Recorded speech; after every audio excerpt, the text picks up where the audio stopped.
Clearly, we are witnessing right now the Chinification of Europe, because we see what is happening in China right now with the social credit score, where the government is monitoring and surveilling all the people from the beginning to end.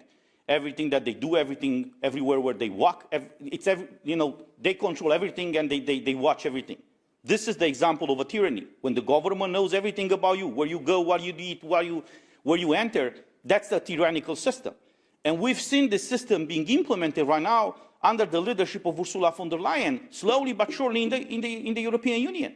The green certificate was just the first step. There are a few more proposals right now under debate in the Parliament.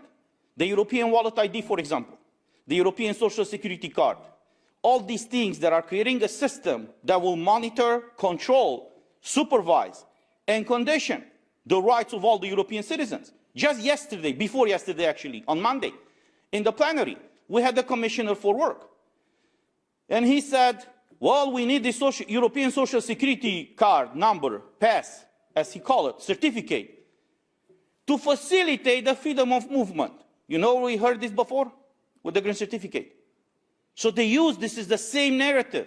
And I invite you guys as journalists, just watch what they say and what they do. Because there's a 180-degree difference from what they say and what they promise and what they are committing to in front of the plenary and what the end result is. When the green certificate was implemented, again, the commissioner said on record that this is to facilitate the freedom of movement, and that's it.